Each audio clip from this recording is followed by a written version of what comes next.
What if the most powerful driver of performance wasn't pressure, but praise? Hey friends, welcome back to Chats with Jason. I'm your host, Jason S. Bradshaw, and today's episode will shift the way you lead forever. If you want to attract top talent, and you want to retain that top talent, you have to have a ratio that's positive. And there is nothing that creates a positive workplace more than the simple act of gratitude. Random acts of kindness. I'm excited. I love to teach. I love to share with people how you can create those cultures where people believe what they do matters, they make a difference, and when they make a difference, it's noticed and celebrated, because you know what? At the end of the day, everybody wants to be happy. I'm joined by the legendary Chester Elton, best-selling author of The Carrot Principle, Anxiety at Work, and Leading with Gratitude. He's been called the Apostle of Appreciation, and his work has helped transform cultures at some of the world's most respected brands. Think Pepsi, American Express, and Salesforce, just to name a few. Chester doesn't just talk about leadership. He proves time and time again that gratitude isn't soft, it's a secret weapon for high-performing cultures. In this episode, we dig into why recognition often fails and how to make it stick, how to lead with empathy without sacrificing results, and the mindset shift that turns workplace anxiety into engagement. If you want to build a culture where people feel seen, stay longer, and perform better, this conversation is your roadmap. Let's get into it. Chester, welcome to the show. Jason, delighted to be here. Thanks for the invite. I appreciate it. And for our listeners at home or on their commute at the moment, I really have to say a big thank you, Chester. I know that you're doing this recording quite late in the evening from your home, so I appreciate that so that we can share your message. Let's jump into the very first question and get to the heart of your work. How do you explain what you do, why it matters to someone who has never heard of culture consulting or gratitude leadership? It's a great question, Jason. I remember when my kids were little, my co-author is Adrian Gostick, and we've been doing this for 25 years, right? And my kids would say, I'd say, hey, when you talk to your friends, their dads are lawyers or brokers or whatever, what do you say that your dad does? And my little son, Garrity, goes, I tell him my dad travels the world and reminds people to say thank you. And you know what? It's a pretty good definition of what I do. It's so interesting because after a couple of decades of doing this, all the research, all the books that we've written, the smartest, the best, the most productive leaders all had that one thing in common. And it was the expressions of gratitude and recognition. They valued their people. They listened to their people. They were quick to praise. And not that they were soft, actually quite the contrary. But they knew how to engage and motivate their people when they did something great. They recognized it right away. They were really specific with it. They tied it to their culture.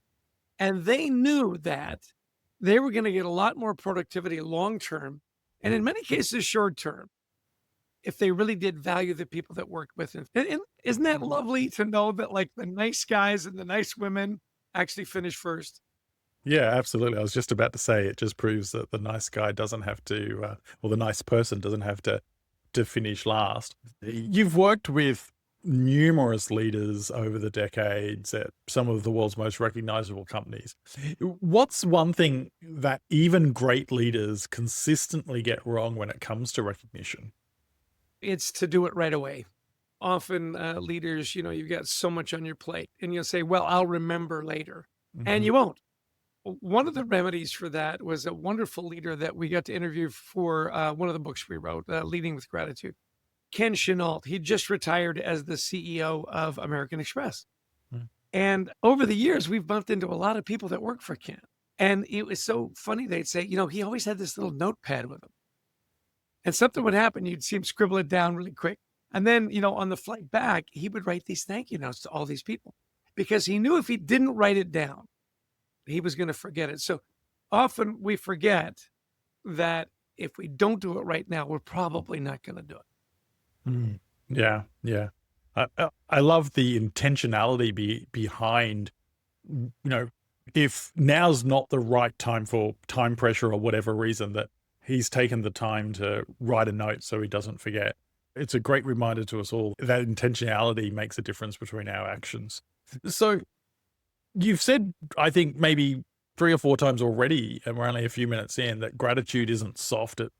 And by extension of that and your work, it's a secret weapon for high performing cultures.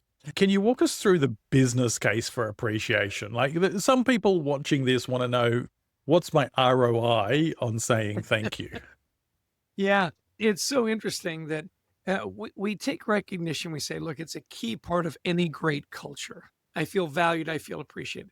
So, how do you tie that into your business results? I will tell you where recognition is soft, and that's when it's too general. Mhm. We've all had those leaders that went through the HR training. Right? They say, look, you got to say thank you more often. You got to write thank you notes.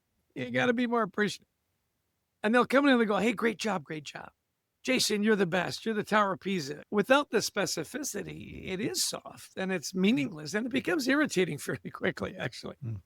So, this idea of a great culture, and we talk about cultures that are all in. I love that expression. Lots of Mhm. sports teams, we're all in, or you push all the chips to the center of the poker table. This idea of I believe what I do matters and I make a difference. Mm. That's that emotional engagement to work, right? So we always add to that, though, I believe what I do matters and I make a difference. And when I make a difference, it's noticed and it's celebrated. See, here's the business case. You want those behaviors that are tied to your core values. Let's say it's extraordinary customer service, on time delivery, innovation, whatever it is, right? Once I exhibit that behavior, if it's praised and recognized and it's done in a timely way, the odds of me repeating that behavior go way up. It's Pavlovian, right? Yep. It's like when you ring the bell. So the business case is if you want more of that behavior, reinforce it with gratitude and recognition. It's actually a very simple formula. We always like to say it's common sense, unfortunately, uncommonly practiced, right? Because we get caught up in the day to day. So, look, I'm doing the Mm. hard stuff. I'll tell you, Jason, I hate it when people say it's a soft skill because it's not. It's a people skill. And you and I both know very well that people skills are hard skills. They're not nice to haves, they're must haves. And if you really understand how to reinforce those values, those behaviors with gratitude and recognition, you're way ahead of the game. And I just want to highlight the point around being timely in that feedback, because as much as I praise the individual from American Express that had the intention to write down so he didn't forget to praise, if we leave it too long, the person we're praising might not even remember the actions that they took. And therefore, how do you get that repeated behavior that we're all looking for? So, key takeaway there, make sure that we are timely in our recognition. Now, Peter Drucker famously said that culture eats strategy for breakfast. In your experience, I guess I know the answer to this, but in your experience working with global organizations, how have you seen this truth play out? What's a risk that leaders have if they focus on strategy while ignoring the culture? Yeah, I love that expression too. I actually have added a little to that. I say, Okay. culture eats strategy for breakfast, lunch, and dinner. I mean, it's just never ending. The problem is if you don't build the culture you want, a culture will develop, whether Mhm. you like it or not. And it's probably not the one you want.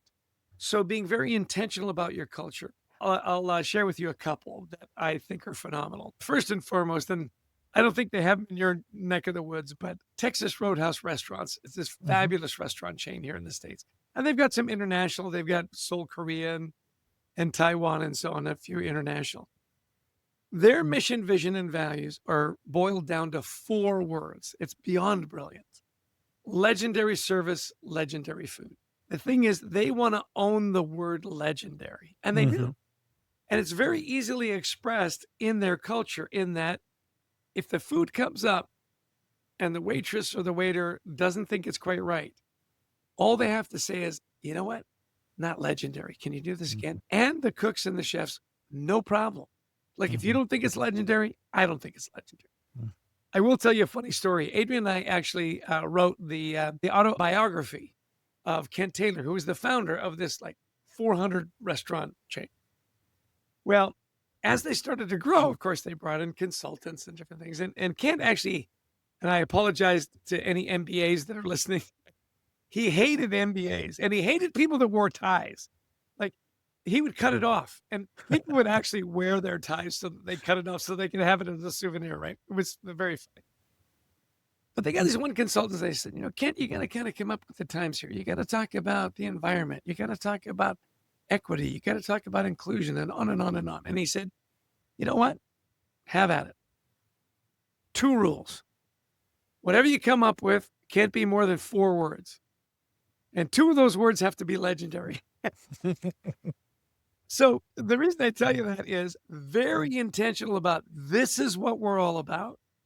This is what we talk about. This is what we live. This is what we breathe.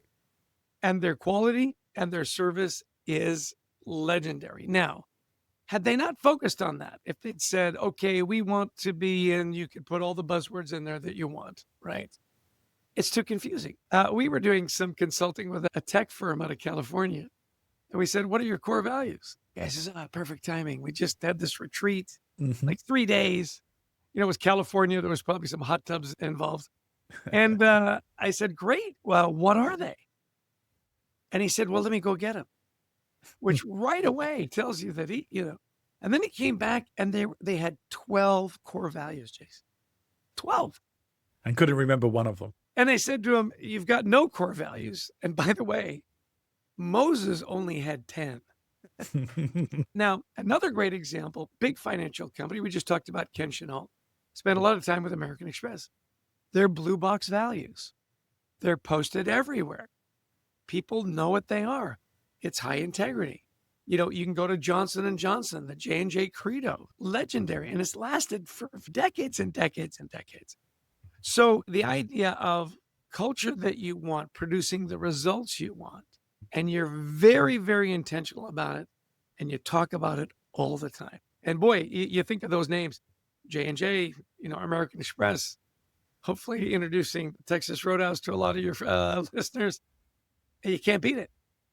Yeah. I'm just thinking, why have I never gone to a Texas Roadhouse while I'm in the States? So just another thing that I need to check out when I'm back in town. You've touched on that, big places like American Express have their values posted everywhere. And then you said, but it's talked about constantly. It's reinforced constantly. And I have this opinion that there are organizations out there that, have these wonderful executive offsites. In all transparency, I've been at them as a participant, and you walk away with hopefully not 12 core values, but you walk away with some core values. And then the next natural action that most companies take is let's put them on some posters and hang them up around the place. And someone inevitably, with all good intentions, says job done, ticked. But I believe that the actual key to shaping the culture isn't the poster. It's the behaviors that you reinforce. It's the recognition that you reinforce. It's when you recognize the right behaviors aligned to your culture. It's how you live that culture every day, as opposed to the poster. The poster is just wallpaper at the end of the day. I'm wondering what you think makes for an effective strategy in embedding, shaping a culture. Excellent question. We'll go to Texas Roadhouse again, and then I have a couple more examples for you that I think will be helpful for your listeners. Big fan of rituals and a cadence.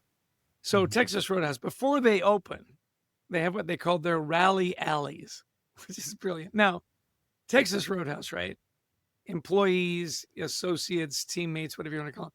At Texas Roadhouse, they're affectionately called roadies, which you gotta love, right? And they lots of music. And anyway, in the rally alley, they talk about legendary. They call out people. They tell stories. They don't start a shift without a rally alley. They don't end a day without a rally alley. So this cadence of here's how we're going to get ourselves pumped up. If you've ever worked in a restaurant, it is grueling work. It is really tough to know that your coworkers, your other roadies, that they're cheering for you, that they've got stories to tell about you, that you're going to be recognized, you're going to be heard, you're going to be celebrated. Wow. So I'm a big fan of rituals. I'm a big fan of tokens. Now, Texas Roadhouse used to have peanuts that you'd eat, and the shells would go all over the place. And then allergies kind of kicked in, and they've had to change that. They had an award. It was the Golden Peanut. It was great. It was a silly little thing. It wasn't a Fabergé. It was just fun. Yeah. But boy, if you ain't got a golden peanut, that was a big deal. An optometrist company that we did some wonderful work with up in Canada, they had what they called their 10 and 10. 10 minutes before every shift would start and 10 minutes at the end. And again, telling stories, calling people out, celebrating, right? And you look at great cultures over the years, they've got rituals, they've got tokens, they've got golden peanuts, they've got, rubber chickens they pass around. And you say, well, that stuff is kind of silly. It's because you don't get it. And not everybody uses a rubber chicken. Obviously, not everybody uses a gold. You figure out what works in your culture. Yeah. That repetition, that cadence. Another thing that Texas Roadhouse did every week is they had a newsletter by their CEO. And, he grew up in Louisville, Kentucky, and his nickname was Bubba, if you know. And his newsletter was Bubba Says. He'd even put in, here are the books I'm reading. And there was such great affection. People didn't want to let him down. He would show up at the restaurants. He'd talk to the cooks. He'd talk to the waitress. So, yes, excellent question. Rituals, cadence, don't discount that. And then it takes time. Yeah. Any culture takes time. Yeah, I remember I was part of a large transformation program, and for the first 12 months, I think I sprouted the 5 principles, the 5 pillars of what we were doing at every meeting that I was at 5 days a week, and then, twice on Sundays. And by the end of that year, everyone knew what those 5 were and why they mattered. It makes a difference. Culture is not a one and done. Culture is something that you have to constantly pour energy into. And I love the examples that you provided there. Just wondering about recognition in the context of building great cultures.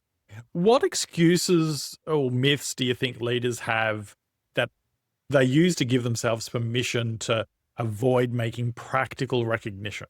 Yeah.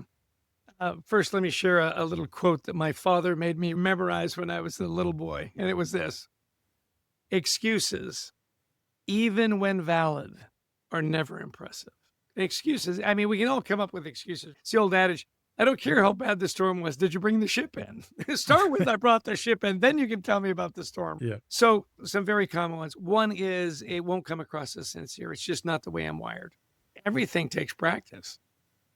I love guys that say, like, I'm just not wired that way and I'll do it, but they'll know I don't mean it. They said, well, are you a golfer? And they say, yeah. I said, how long did it take you to become a decent golfer? Because very few people are good golfers, right? Said, yeah, hundreds of hours and thousands of, and I said, well, there's yeah, of course you're not going to be good at it right away. So if it's important, it's a discipline.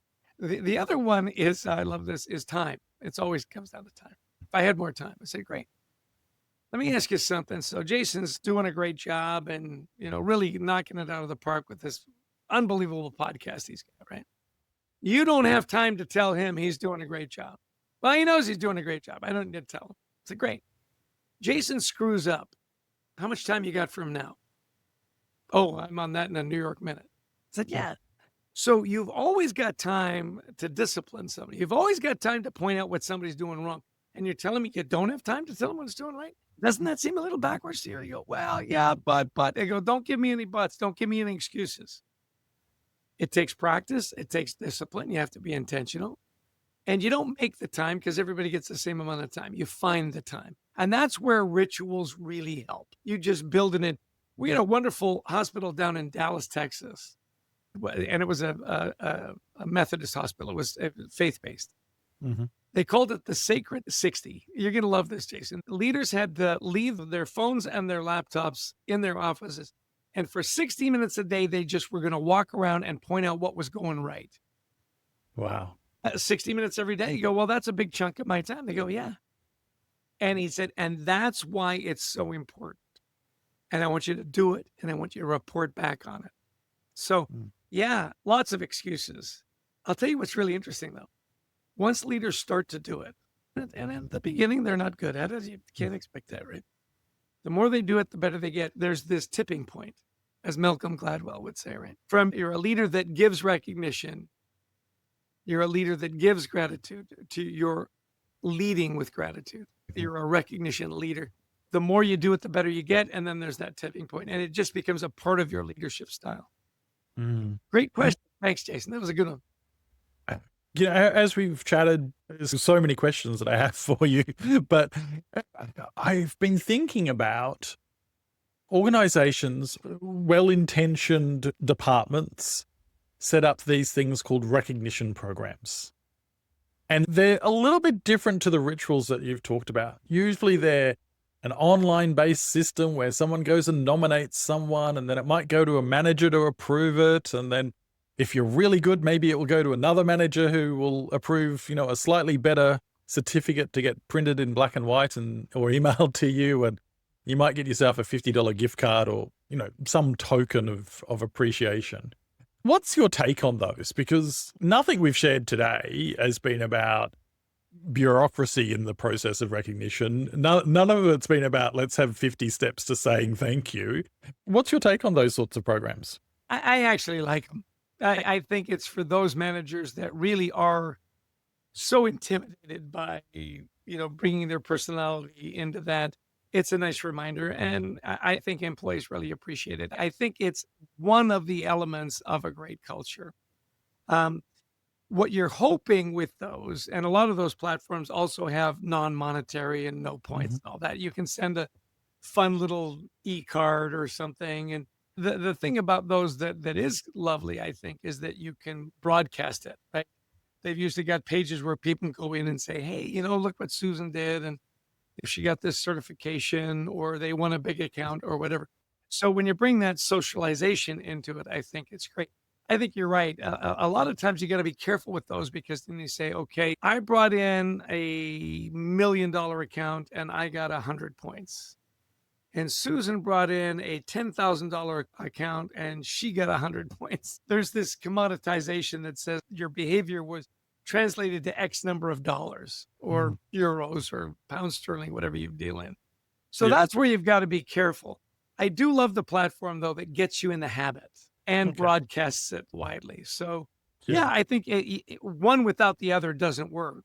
You find a way to combine it, you can really leverage them and have great success. Yeah, makes a lot of sense.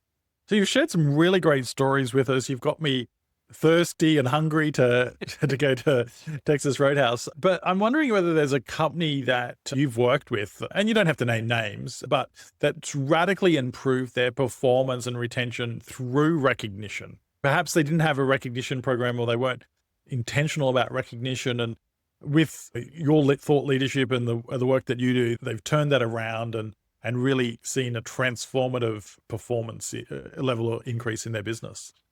Yeah, well, I want to tell you the story of this optometrist company up in Canada. We started to work with them right before the pandemic. And so the pandemic hit. It's when we actually wrote our book on mental health, anxiety at work. There's 8 strategies. One of the strategies is to have a gratitude ritual.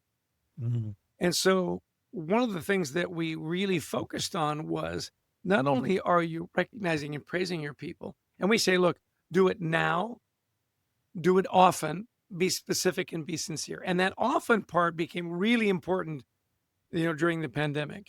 Now, they really were disciplined about it. They met regularly, right? They told stories of heroic service to their customers. As you might guess, if somebody can't get their reading glasses, they can't read. I mean, it's kind of important that you be able to see. They had to lay some people off, and they did it in a very kind way. Their people couldn't wait to come back because they felt appreciated. The engagement during the pandemic skyrocketed. Like their engagement scores actually went up. And we asked them as we were working with them, they said, look, these weekly encounters, these daily encounters, the way that we do it, not only has it increased our productivity and our engagement, it's lowered our anxiety levels. Isn't that interesting? When I feel valued, when I feel appreciated, I can breathe, right? So, there's a lot of benefits. I wanted to share with you, because I know we're coming to time here pretty quick, but my son sent me this wonderful article about Leo Tolstoy, the wonderful Russian author, War and Peace and so on. And he said he studied human behavior. And he found that in his study of all these different people and characters that he based on real people, the most intelligent people that he ever met all had one thing in common. They were kind. Isn't that interesting? They were kind. And see, I think gratitude and recognition is an expression of kindness. They're inextricably woven together, right? Yeah. So this idea that kindness is soft, that recognition is soft, is absolutely 180 degrees wrong. Yeah. You think of the great leaders you worked for and the great people in your life. I guarantee you that you always knew they were cheering for you. And they weren't easy on you by any means. They pushed you and they challenged you, and they were kind. Yeah. And I think that, kindness and gratitude, when you put those two things together, not only is it a sign of a great leader, I love Tolstoy says, it's evidence of intelligence. Gotta love that. Come on. Yeah, it's great. It's great. Look, we're at that point in the show where people are intrigued by your work. They're wanting to follow you, connect with you. What exciting things do you have coming up, and what's the best way for people to keep in touch with your thought leadership? Well, my cell phone number is LinkedIn is a great place to follow us. We've got a wonderful gratitude journal, our newsletter we publish every other week. In fact, we're publishing it in a couple of days. Thecultureworks.com is the consulting and training company that Adrian and I have put together, and chesterelton.com. If you're looking for us to speak or train, or our executive coaching business has really blossomed.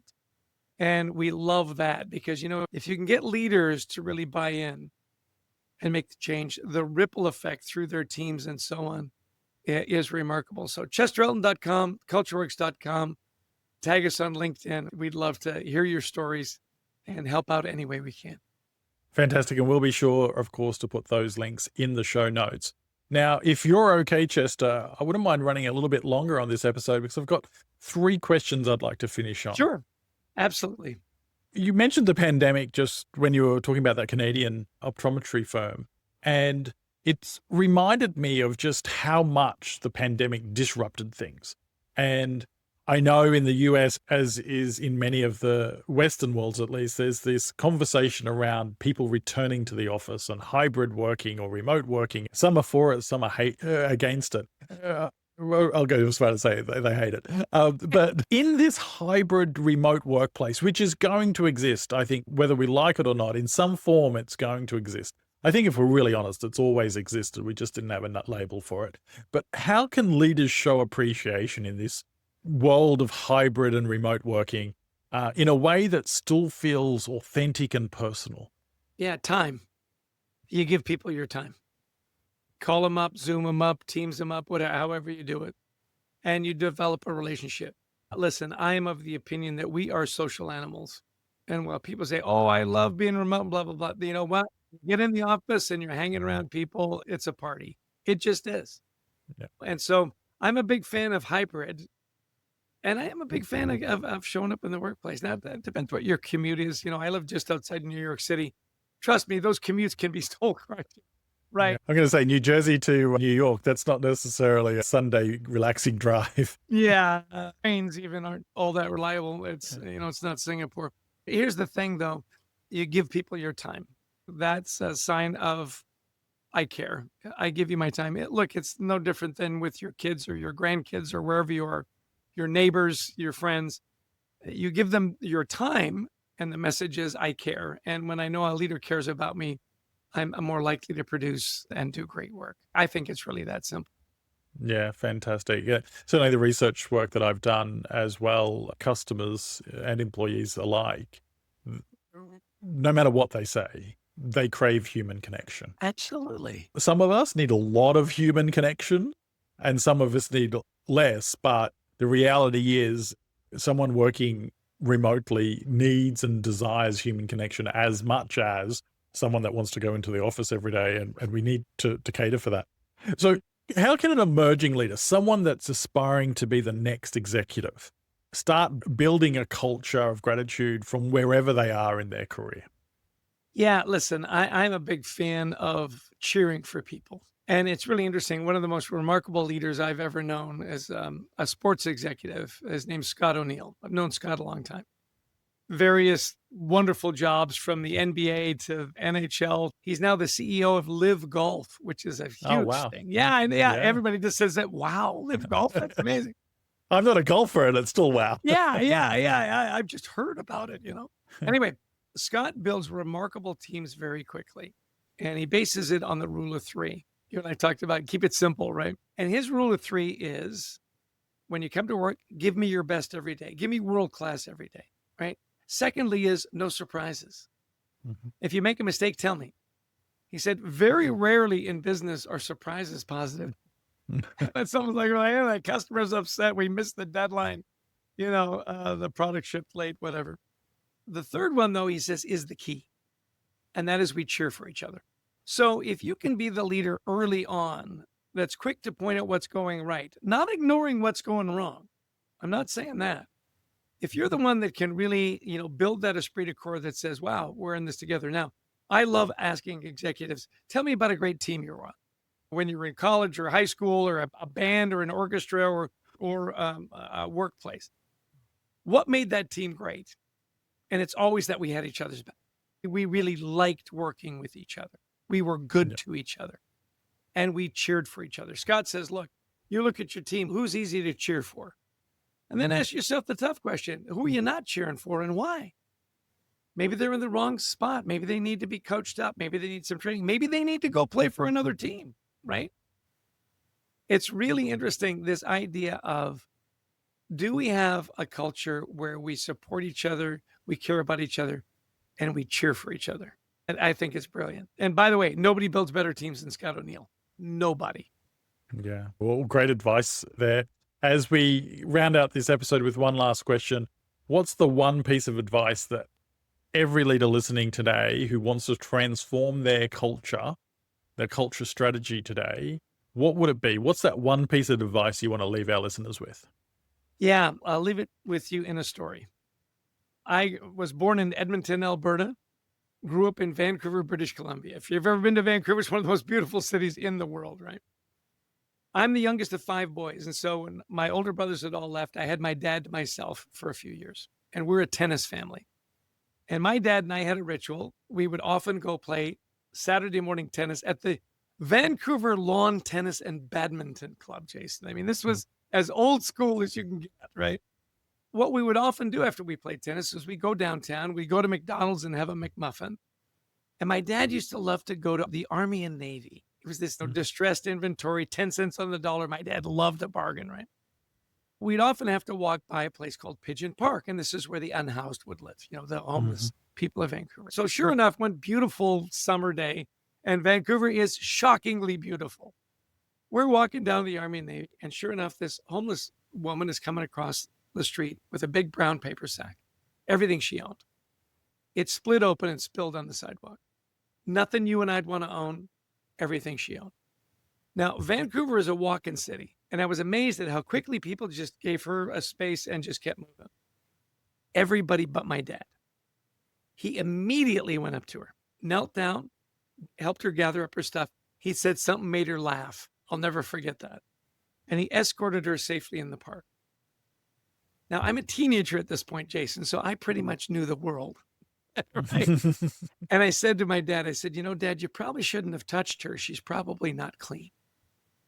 And he looked at me and he said, Chess, you be good to everybody. Everybody's having a tough day. I never forgot that. You be good to everybody. Everybody's having a tough day. As emerging leaders, assume positive intent about your people, that they're coming to work, they're doing the best they can. They're going to make mistakes, and that's okay. And understand everybody's dealing with something. They're worried about their aged parents. They got trouble with a kid. Their commute stinks. They maybe got health problems that they don't want to talk about. This idea of caring for your people, being kind, cheering for them, at the same time holding them accountable. I'm not discounting that at all. You want to be a great leader, let your people know you care about them. And you be good to everybody, because everybody's having a tough day. Yeah. What great way to end the show. Chester, once again, thanks for being on the show with us today. Jason, it was a pleasure. You can call me anytime. Fantastic. So what if the next breakthrough in your business wasn't a new tool or a tactic, but simply a shift in how you see and celebrate your people? Chester reminded us today that leadership isn't just about driving results. It's about creating a culture where people want to do their best work. People want to feel seen, they stay. When they feel valued, they rise. When gratitude becomes the norm, not the exception, everything changes. If today's conversation sparks something in you, do me a favor. Share this episode with someone who leads, loves, or lifts others. And don't forget to hit that subscribe button so that you never miss out on the conversations that are reshaping the way that we work and live. I'm Jason S. Bradshaw, reminding you that better business starts with delivering a better experience. And when you transform the experience, you transform the business and the world around you. Thanks for tuning in to Chats with Jason.